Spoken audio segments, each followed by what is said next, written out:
조희대 대법원장을 둘러싼 정치 공방이 이어지고 있습니다. 더불어민주당은 조 대법원장의 거취를 압박하며 결자 해지하라고 연일 촉구했습니다.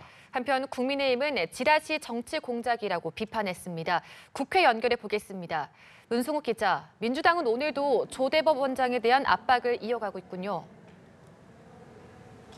네, 말씀하신 대로 민주당은 대선 개입 의혹을 부인한 조희대 대법원장을 향해 총공세를 이어가고 있습니다.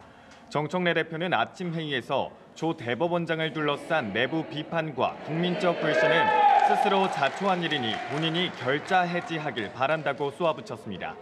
비상계엄과 서부지법 폭동 사건, 윤석열 전 대통령에 대한 지기현 판사의 구속 취소 결정 때 분명한 입장을 표명했다면 사법 불씨는 없었을 거라고 지적한 겁니다. 다만 김병기 원내대표는 오늘 라디오에 나와 조희대 대법원장 치하에서의 재판을 우리가 믿을 수 있겠냐면서도 조 대법원장 대선 개입 의혹에 대해선 가장 처음 제기한 쪽에서 해명하셔야 할 것 같다며 거리를 뒀습니다. 민주당은 내란 국정농단 전담재판 추진 의지도 재확인했는데요. 정 대표는 내란 사건을 맡고 있는 재판부가 법관 증언과 일반 사건 재배당을 검토하겠다고 밝힌 것에 대해 이미 늦었다고 지적하며 이제와 찔끔 재배당한다고 면피가 가능하겠냐고 반문했습니다. 전현희 최고위원도 내란 국정농단 전담재판부 설치법은 무너진 사법 신뢰를 회복하기 위한 특단의 조치라고 힘을 실었습니다.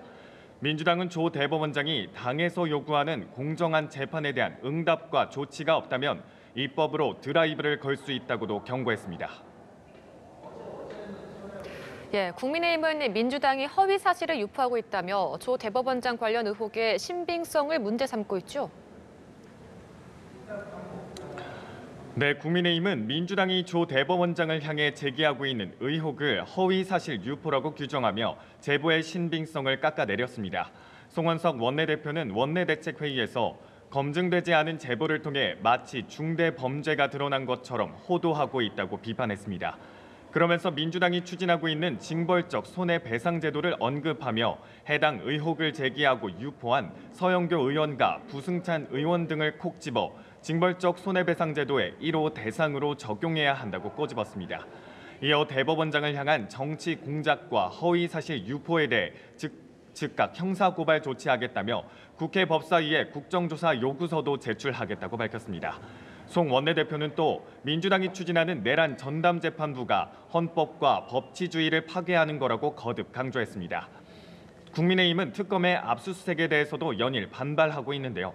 특검 수사를 야당 말살로 규정하며 전국 대응 방안을 논의하기 위해 오늘 의원총회를 열었습니다. 이에 따라 오늘 오전 여야 합의로 개최될 예정이었던 3+3 민생경제협의체 출범은 연기됐습니다.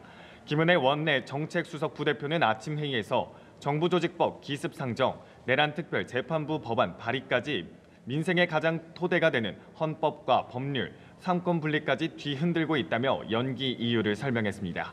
지금까지 국회에서 전해드렸습니다.